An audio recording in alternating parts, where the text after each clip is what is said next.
Welcome to the Bedtime Tales, where every night brings a story to dream by. I'm your host, and tonight I'll be sharing the secret life of dreams, a tale woven from forgotten memories, silent symbols, and the quiet courage it takes to wander through the world of sleep. In this story, you'll follow a dreamer, not quite awake, not fully asleep, as they journey through surreal landscapes shaped by feeling, memory, and the truths we only dare whisper at night. You'll visit spiral lakes, ancient towers, and starlit gardens, places built not from stone or logic, but from the echoes of the soul. Along the way, they'll meet watchers, wanderers, and reflections of themselves, all guiding them toward a question they've long forgotten how to ask. Because in dreams, sometimes it's not the answer that matters, but the courage to keep walking. So settle in, let the hush of evening surround you, and listen closely. Because here, on the Bedtime Tales, no story is ever truly lost. Have you ever wondered what happens to your dreams after you wake up? Do they fade into silence? Or do they slip into another world, one that lives just beyond your conscious reach? It begins with stillness. The kind that hums in your bones, just before sleep takes hold. The kind of quiet that feels like you've stepped outside of time. And then, without warning, the walls of your room dissolve. The bed disappears. You are no longer lying down, but standing upright, barefoot, in a place you've never seen and yet somehow recognize. Before you stretches a vast lake. Still and silver. Its surface ripples gently without wind. Stars glimmer in the water but not above. The sky is deep violet, edged in the last glow of a vanished sunset. Everything is soft, distant, and strange. A path made of light weaves itself across the water. You follow. Shapes bloom at the lake's edge, trees with crystal bark and translucent leaves. Flowers that open and close with the rhythm of a heartbeat. Everything glows. Not with light, but with memory. From behind one of the trees steps a figure. She isn't entirely human. She has the face of a woman, serene and timeless, but her body is feathered, shifting in color like oil on water. She walks slowly, each step stirring nothing, as though the air parts to let her pass. "You've returned," she says. Her voice carries no sound, but it reaches you clearly. "It's been a long time." You try to speak, but no words form. Only thoughts.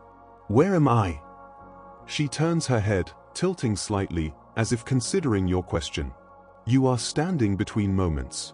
In the place your mind builds when it thinks no one is watching. "I'm dreaming." "You are," she answers. "But not like before." She offers her hand.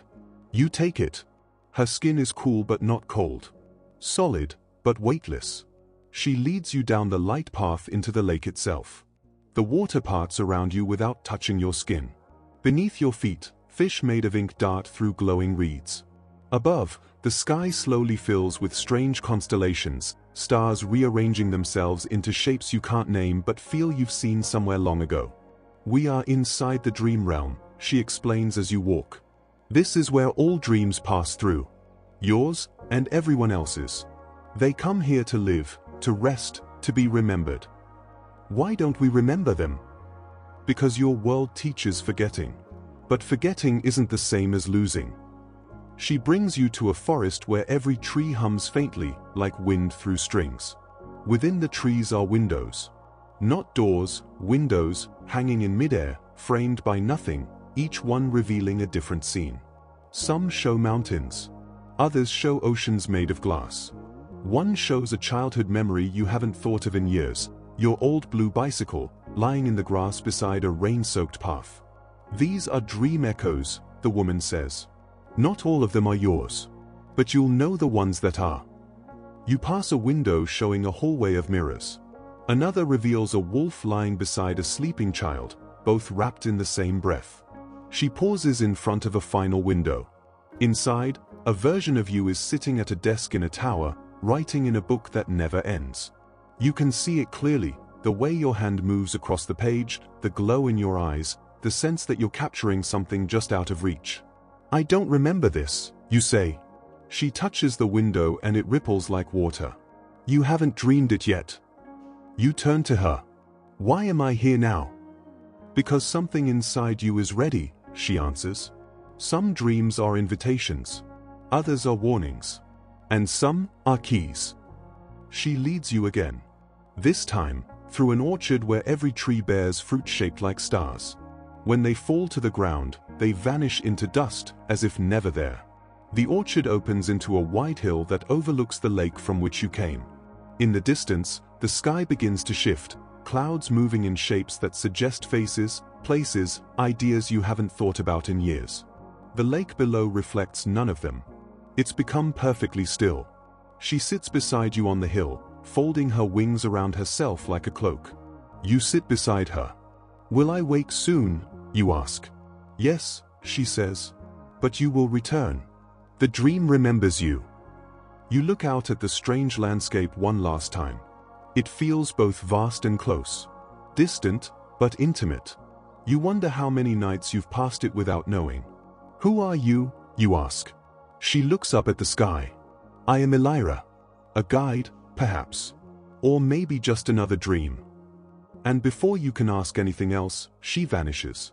The hill, the orchard, the lake, the stars, everything softens like candlelight dimming, and you feel yourself falling, not down, but inward. A quiet descent into sleep within sleep. When you wake, you remember little, only that something in the night had shape, had meaning, and that you are being watched over by something ancient, gentle, and still waiting. Soft petals drift past your face as if floating in slow motion. You can't remember when you started walking again, but you've left the lake behind, and now the world feels heavier with scent and color. The air is thick with sweetness, honeysuckle, jasmine, and something unplaceable like memory itself. Before you stretches a vast garden. Not ordinary. Nothing here is. The trees are tall and woven into arches. Their branches bloom with objects instead of fruit, dream catchers, ribbons, paper cranes, watches that tick backwards. Along the ground, flowers bloom in patterns that mimic constellations. A winding path appears beneath your feet, made of mosaic glass. Each step you take glows briefly, then fades, as though the dream is responding to your presence. Elira walks beside you again, silent for a while. "This," she finally says, "is the garden of growing dreams. Every seed planted here began in someone's mind. Some bloomed. Others turned wild." You look closer. A bed of roses sighs in unison as the wind passes. A vine twists upward with leaves shaped like teardrops. One flower pulses slowly, like a heartbeat. "Are these mine?" "Some," she says. "Some belong to others who pass through. This realm connects all dreamers. The garden holds echoes." She gestures to a small tree with golden leaves. Its trunk is cracked. Inside, flickering like a candle, is a small glowing orb. A memory? You reach out. Suddenly, you're no longer in the garden.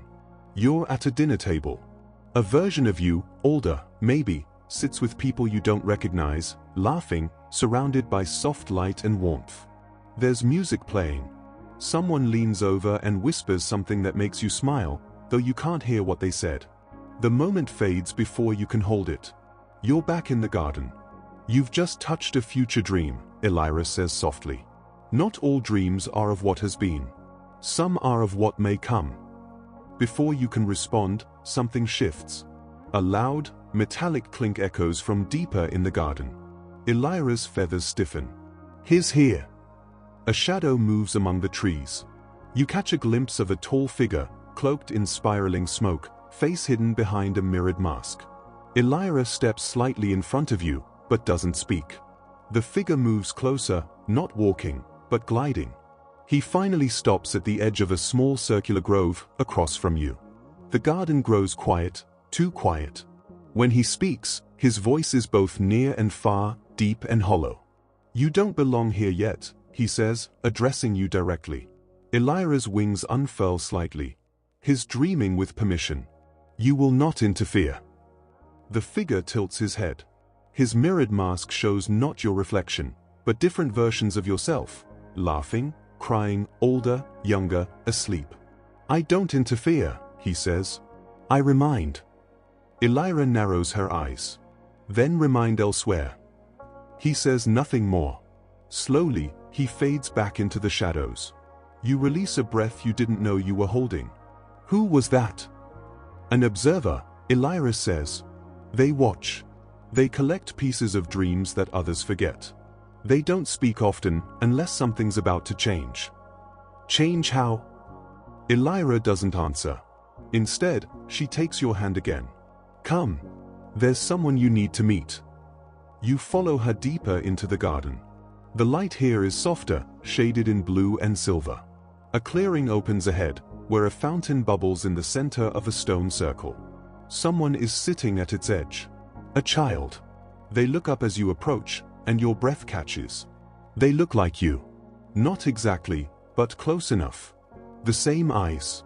The same way of holding their shoulders when thinking too much. You can feel a pull toward them, like gravity. They smile at you, but it's sad. I used to come here all the time, they say. Before I forgot how. Elira nods. This is your inner self. Or one part of it, at least. You left them behind when you stopped listening to your dreams. The child swings their legs, watching the water ripple. Do you remember the staircase? They ask you suddenly. You blink. What staircase? They smile again. Exactly.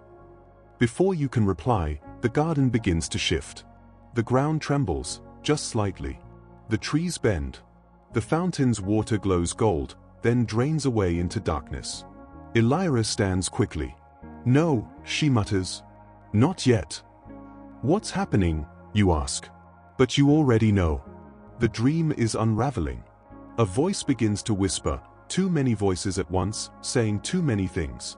You cover your ears, but the sound is inside you, not outside. Elira grabs your shoulder, grounding you. Breathe, she says. This is the storm. Every dreamer faces it. Don't run. Just see. The world turns sideways. Trees fall upward.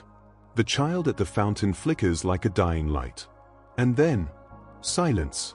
You're standing alone. The garden is gone. You're in a long hallway, lit by candles that refuse to cast shadows. Ahead of you, a single wooden door. Carved into it are symbols you don't understand, but somehow recognize. The door creaks open.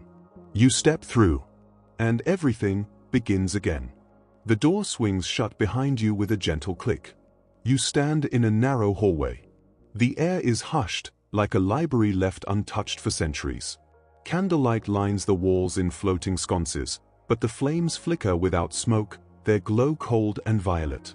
The floor beneath you is made of worn tiles, some missing, some cracked, each one inscribed with a name you don't recognize. Ahead, the corridor stretches farther than it should. It curves, then splits, then twists again. The hallway is alive, shifting slowly like a sleeping serpent. You begin to walk. As you move, you feel something pulling at you, not from ahead, but from the walls themselves. To your left, a window framed in stone. You peer through it. Inside is a memory. You're sitting in a train carriage, head resting against the glass. Rain streaks the window. Music plays faintly from your headphones. Across from you, someone is speaking, but their face is blurred, like a dream that refuses to be fully remembered. Still, you feel warmth. Safety. You know you were happy here, though you don't know why. The window clouds, and the moment fades. You walk on. Another window. This time, you see yourself in a library, rows and rows of books stacked around you. Your younger self flips through pages, searching. Desperate. Frustrated. Then suddenly, stillness. A moment of peace. You found something. But you can't see what it is. The book is turned away. You move again. More windows. A hallway of dreams forgotten, not because they were unimportant, but because they were buried beneath years of waking noise. You stop at a door. Not a window this time. A door of glass and smoke, half visible. And behind it, laughter. Your laughter. The kind of laughter you only remember from childhood. Sharp, endless, innocent. You reach for the handle. A hand grabs yours. Elira. It's not her. The hand is warm. Human. Real. A man stands beside you. His face is kind but marked by age and sadness. He wears a coat that seems to shift in color and texture, like dream fabric stitched from memories. "I wouldn't open that one," he says softly. "Why not?" "Because once you let that memory back in, it won't be the same anymore." "Who are you?" He smiles, a little sadly. "Some call me the Keeper. I tend the hall. I make sure the forgotten things stay safe until they are ready to be remembered." He lets go of your hand and steps back. "But you've stirred something tonight. The door may open whether you choose to or not." He gestures down the hall. "Come. You need to see what else sleeps here." You follow. The hall changes subtly as you walk. The walls become smoother. The windows rarer. A hush settles deeper into your ears, almost like being underwater. The Keeper leads you to a circular chamber. The center holds a single pedestal. Upon it, a mask. Half white, half black. One side smiling. One side blank. The Keeper folds his hands. "Everyone loses a piece of themselves," he says. "This is yours." You stare at the mask. "I don't recognize it." "Not yet. But it's been with you a long time. You used it when you needed to hide, to be strong, to be quiet when you wanted to scream." You pick it up. The mask feels light. Familiar. You almost raise it to your face, but hesitate. The Keeper nods approvingly. "Good. You're not ready yet. But soon." You turn back toward the door. Elira is there now. "I was beginning to worry," she says. "He doesn't usually let others walk this far." The Keeper smiles. "He's not like the others. This one remembers the silence." You look between them. "The silence?" "The space between dreams," Elira explains. "Where things that were once loud are now quiet. Where forgotten thoughts go to rest. But sometimes they stir." A deep rumble moves through the chamber. Not loud, but enough to shift dust from the walls. "Time to go," the Keeper says gently. "The next part of the dream waits." You thank him, though you're not sure why. As you and Elira walk out of the chamber, you look over your shoulder. The Keeper is already fading, like fog in the morning sun. You pass back through the hallway, but it's changed now. Shorter. Dimmer. Elira walks in silence. At the end of the corridor, a door unlike the others waits, made of glass and fire. Symbols pulse along its surface, old and powerful. "This is not where you wake," Elira says, "but it is where you learn." You take a breath and step through. The doorway ripples behind you like water folding in on itself. You've stepped into a space unlike any you've seen in the dream so far. It is not a room, not a garden, not a hallway. It is a maze, not built from walls or stone, but from thoughts. Everything around you shifts softly, like breath. You take a step, and the floor beneath you forms only when your foot touches it. Glass tiles, each etched with a strange symbol. A key, an eye, a broken clock, a door, a flame, a bird with no wings. You glance back. There's no door anymore. Only swirling mist. Elira walks beside you again, her eyes calm but alert. Her wings trail behind her, feathers glowing faintly like candlelight. "This is the labyrinth," she says. "It's made from your symbols. Your truths. Your lies. Your echoes." "My what?" She stops walking and kneels, placing a hand over one of the tiles. "When you forget something," she says, "it doesn't vanish. It folds itself away. It becomes a symbol. A shape. An idea too quiet to speak, but too stubborn to disappear." You look down. The tile beneath your feet is marked with a spiral. "Each step you take," she says, "is a question. And each symbol is part of the answer." She walks again. You follow. The labyrinth is quiet. Not silent, but full of soft sounds, distant wind chimes, footsteps on echoing glass, the low hum of something ancient and thinking. As you walk, the symbols beneath your feet change. A feather. An open book. A mask, like the one you saw in the Hall of Forgotten Dreams. You stop. "Elira," you say. "Why do these keep coming back? The mask, the spiral, the bird." She nods. "Because you haven't asked them what they mean." You blink. "I thought this was a dream." "It is. But dreams are built from the same pieces as you: symbols, memories, feelings left unfinished. The dream doesn't speak in words. It speaks in patterns. You kneel and touch the tile with the mask. It's cool to the touch. When your fingers graze the surface, a memory flickers, not clear, just a sensation, pretending to be okay. Smiling when you didn't want to. Holding in anger, laughter, words you never said. You pull your hand back. The mask isn't about hiding, Elira says softly. It's about surviving. You nod. The path ahead splits. Two directions. To the left, tiles made of shadow, faintly pulsing. The air smells of rain, stone, and ash. To the right, the tiles glow gold, warm like morning light. You hear birdsong in the distance. Do I choose? You ask. Elira shakes her head. The dream already knows which path you'll take. Still, you pause. Then your foot moves, left. The air shifts instantly.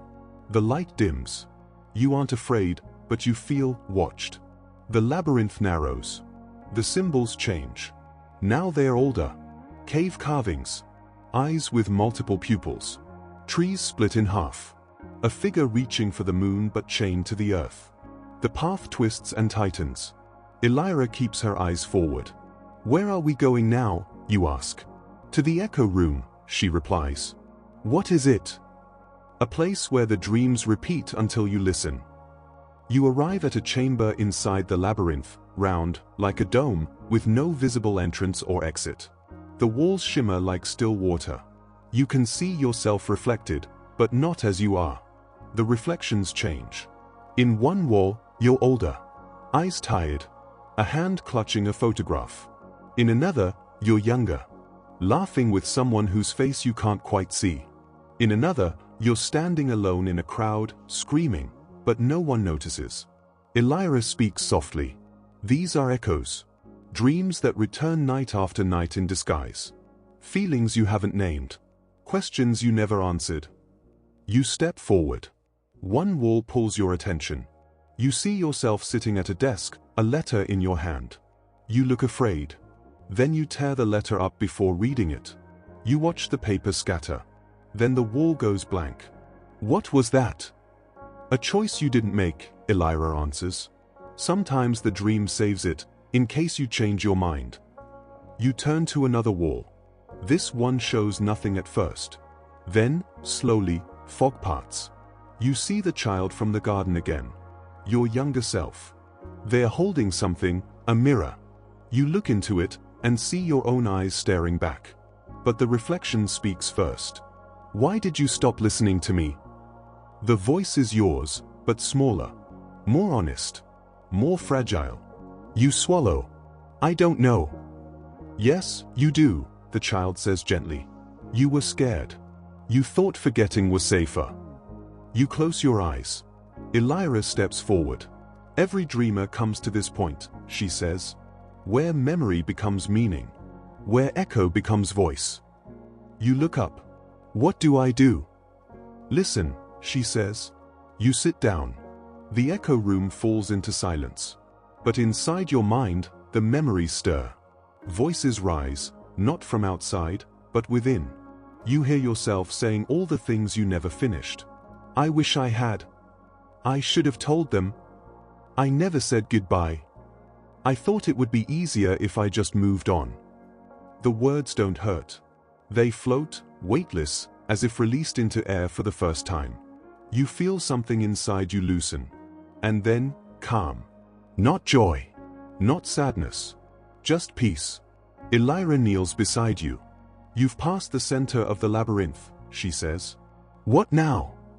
Now, we go to the edge. As you walk again, the path changes once more. It opens. You're now standing at the edge of the labyrinth, at a high cliff that overlooks the dream realm. Far below, the lake from Chapter 1 glows. The orchard from Chapter 2 sways in slow wind. The Hall of Forgotten Dreams lies behind you like a long silver thread. And ahead, a staircase. Not made of stone, but stars. Leading upward. Endless. You turn to Elira. Where does it go? To the dream that dreams you back, she says. But not yet. You're not ready. Then what happens now? You wake, she replies. You feel it in your chest first, like being pulled gently upward. The dream begins to unravel around the edges. Elira places something in your palm. It's small. A single tile. A spiral etched in gold. She closes your hand around it. When you come back, she says, this will help you remember the way. And then, light, wind, a sigh. You wake. Not suddenly. Not with a start. But as if surfacing from a sea you didn't know you were swimming in. And somewhere in your closed fist, even though you're sure it was only a dream, you swear something small and warm still rests in your hand. The sky is violet again. You're standing in a place you don't remember arriving at. There's no sound at first, only the quiet hush that follows snowfall, even though no snow falls here.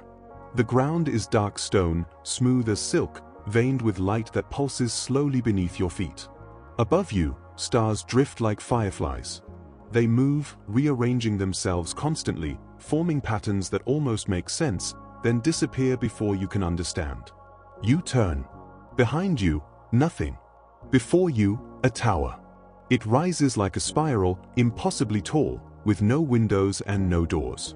It's made of dark glass and obsidian, and it leans slightly, like it's listening to something far below. Elira isn't here, but you feel her presence somewhere, distant, watching. You approach the tower. A single line appears across its surface as you draw near, a crack of light. A doorway, forming from the inside out. You step through. The interior is vast, echoing. Staircases spiral in every direction, up, down, sideways, vanishing into shadows and reappearing on the opposite side. Floating lanterns drift above you, but they cast no shadows. On the walls are maps. Not of countries or cities, but of dreams. Each one glows with threads of silver, connecting symbols, places, people. And at the center of the room, seated at a massive table carved from moonstone, is a figure dressed in deep blue robes. They are writing. With a quill made of starlight, they write across the air itself, symbols, shapes, fragments that hover before fading into the space around them. You feel hesitant. But the figure speaks without looking up. I've been waiting, they say. You've taken longer than most. You approach. Are you the architect? They nod. They are dreams. Preserved. Remembered. Replayed. You build all of them, you ask. The architect smiles faintly. No. Only the ones worth returning to. They finally look at you. Their eyes are mirrors, like the observer's, but still. Calm. You see your face reflected back, but not as you are now. Different. Possible. Shifting. Why me, you ask? Because your dream hasn't finished. You've been circling it for years. Returning in pieces. Denying its message. But now it wants to be heard. They gesture to a floating orb. It hovers toward you. Inside, yourself, sitting in a room alone, surrounded by notebooks, sketches, unfinished projects, lists of ideas. You look exhausted. Lost. But still dreaming. That's from last year, you whisper. The architect nods. This dream is not just from sleep. It was seeded from your waking life. From choices deferred. From meaning delayed. They wave a hand. Another orb appears. Inside, you, walking away from someone. Their face is hidden. You never look back. I couldn't face it, you say, softly. No. But now you're trying. They stand. And for a moment, you realize something strange. Their form changes as they move. One moment they are tall and graceful. Another, stooped and aged. Then childlike. Then ageless. They are not one shape. They are made from the same material as the dream itself, shifting, echoing, reflecting. You've met the garden. The hall. The labyrinth, they say. But those were only maps. They lead you up a short staircase. At the top is a balcony that looks out, not into the sky, but into a memory. The orchard again. The child from before, your younger self, is sitting in the grass, watching petals drift upward. You watch them for a long moment. Then the architect speaks again. The dream you are inside is about to end, but what it gives you will remain. You turn. What has this all been for? The architect reaches into their robe and pulls out a shard of glass, small, polished. You look inside. It shows not just one image, but many. Your fears, your longings, your unfinished stories, your capacity to love, the things you hide even from yourself. All dreams carry questions, they say, but not all dreams carry answers. They press the shard into your hand. This one does. You feel the warmth of it travel through your palm, up your arm, and into your chest. Not burning. Clearing. A soft sound fills the tower. Wind through distant leaves. Water trickling over stone. The first heartbeat after silence. I don't want to forget, you say quietly. You won't, the architect replies. You'll think you have. But some part of you, deeper than memory, will remember. They step back, and the tower begins to dissolve, not collapse, but fade, like fog rising from a field at dawn. You're waking, they say. You feel the shift again. Like gravity returning. The shard of glass is still in your hand. And then, just before the light returns, just before the world vanishes, the architect speaks one last time. When you dream again, the door will still be open. You don't remember falling asleep. But you do remember waking. Not fully. Not yet. Somewhere between here and there, between dream and daylight, you find yourself walking along a narrow shoreline. Mist clings to the air. The waves are silent. Each one folds softly against the land, like breathing. You know this place. It's not from this dream, but from another. One you've dreamed before. Years ago. The memory is faint, a spiral-shaped lake. A reflection that didn't match your face. A voice you never saw the mouth of. And now you're back. Except something is different. There are no stars here. The sky is empty. Pale. Hollow. You feel a weight in your pocket. You reach in and pull out the shard. The one the architect gave you. It's still glowing. Warm. Real. You close your fist around it. A voice speaks behind you. You brought it back. You turn. The child is there again, your younger self.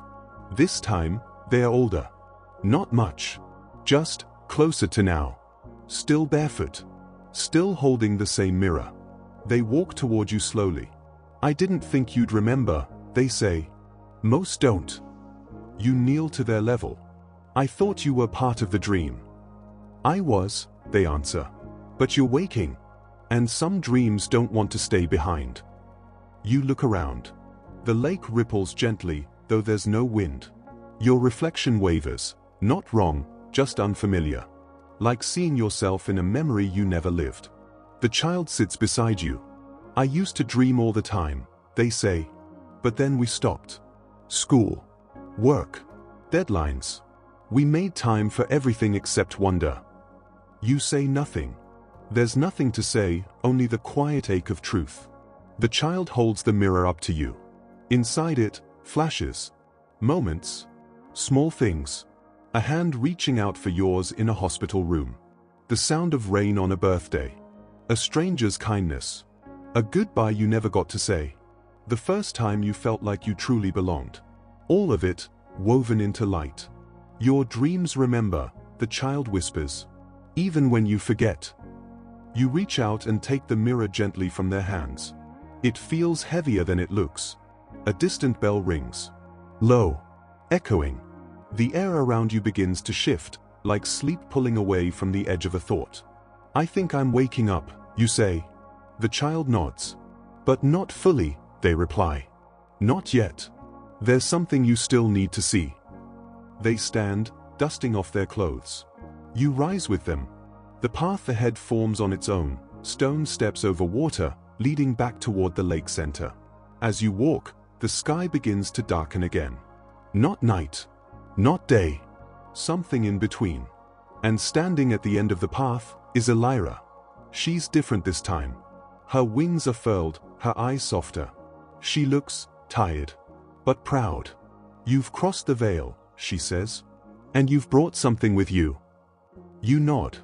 the shard, the mirror, and the child. Elira smiles faintly. You're no longer just a dreamer. You're a messenger now, between what is seen and what is felt. She extends her hand. You place the shard into it. She holds it high. Light spills upward, gentle, like moonlight rising in reverse, and forms a shape above you. A gate, carved of starlight and memory. It floats in the air, unfinished. This is the threshold, Elira says, to the final dream. You look back. The child is fading. They wave at you with a small smile. I'll be waiting. Then they vanish like breath on glass. Elira steps aside. You may choose, she says. Wake now and forget. Or pass through the gate and finish the dream. You hesitate. Not because you're afraid, but because you know, once you cross, something will change. Not in the dream. In you. You step forward. The gate opens with no sound. Only the steady beat of your heart echoing in the silence.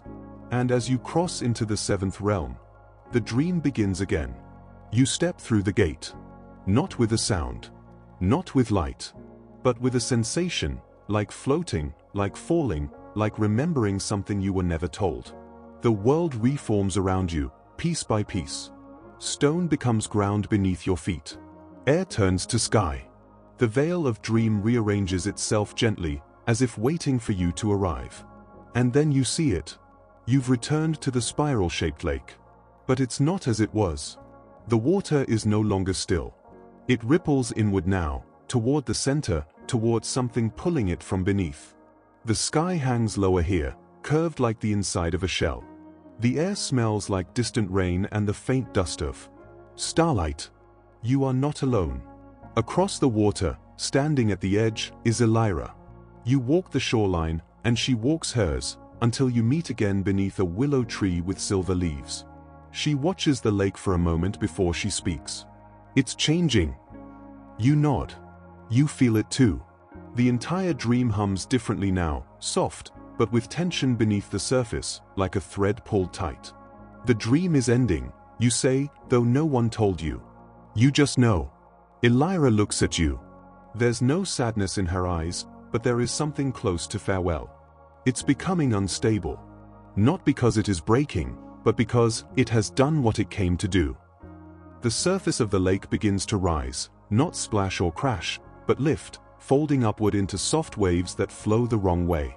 At the center, something glows faintly beneath the water. The shard. The one you returned to the architect. It's calling to you now.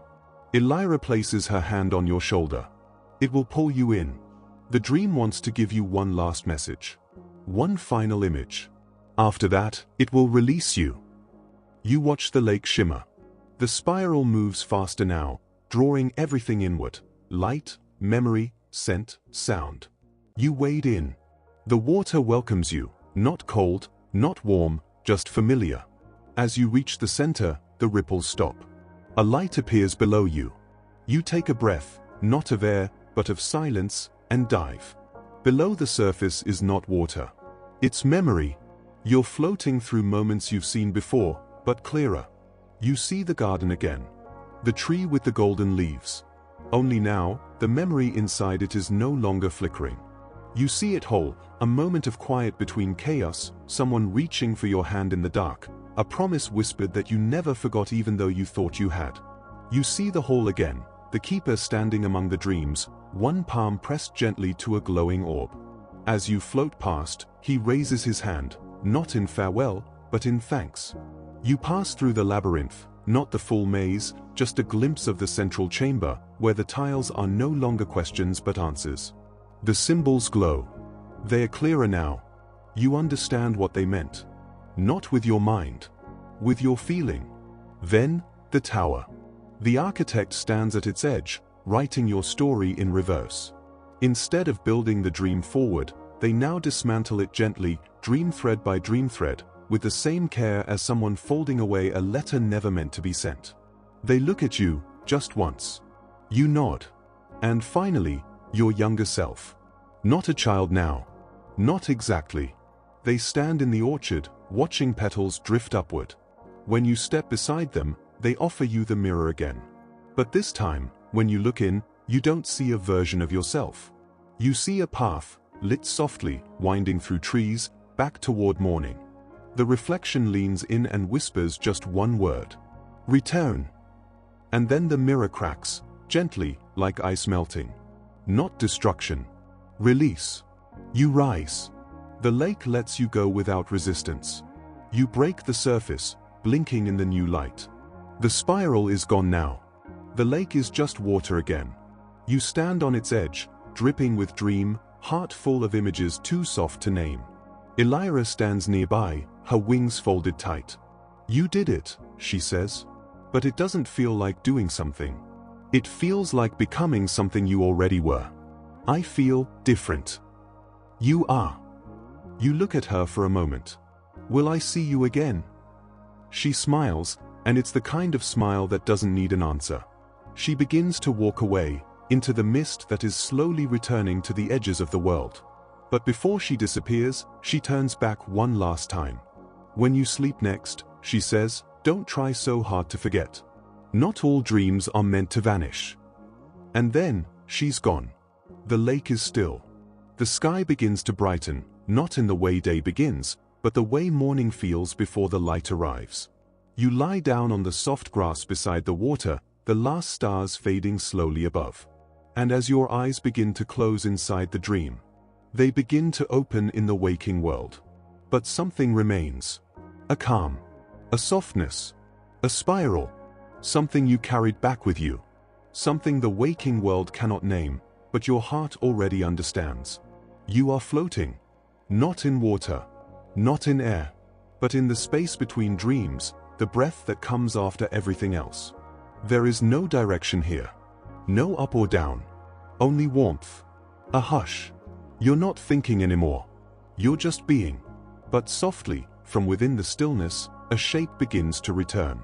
Not a tower. Not a forest. Not a gate. A room. Simple. Familiar. The kind of place you might imagine when your eyes are closed and your thoughts begin to slow. There is a window open to the night. A curtain sways. Somewhere, a clock ticks, not to measure time, but simply to let it pass. You are in a bed. It is not your bed. But it could be. And standing nearby, beside a wooden chair, beside a lamp made of old brass, is the architect. Their form is dim now. Less precise. Less important. They are not here to teach or explain. They are here to say goodbye. You've made it to the edge, they say. To the very last fold of the dream. You sit up slowly, not with your body, but with the part of you that knows it is almost morning.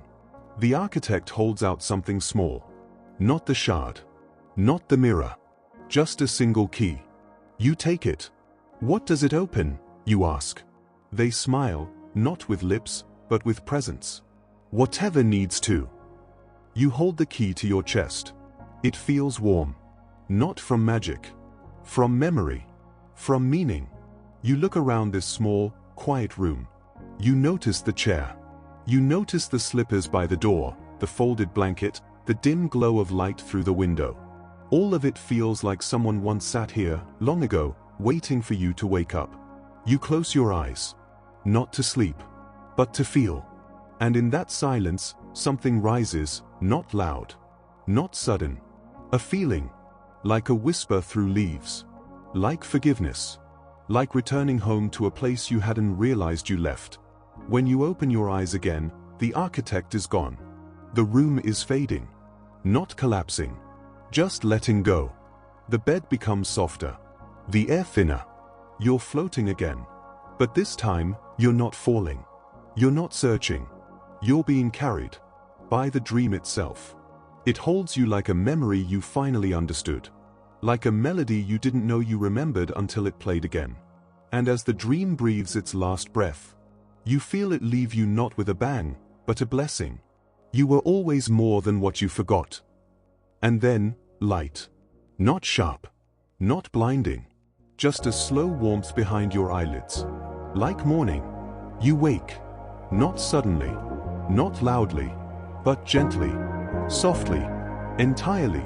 The world around you is still dark. Perhaps the sun hasn't risen yet, but you feel calm. Not because everything makes sense, but because, for once, it doesn't have to. The dream was never meant to be solved, only felt. And now that it has lived through you, it sleeps again. Until next time.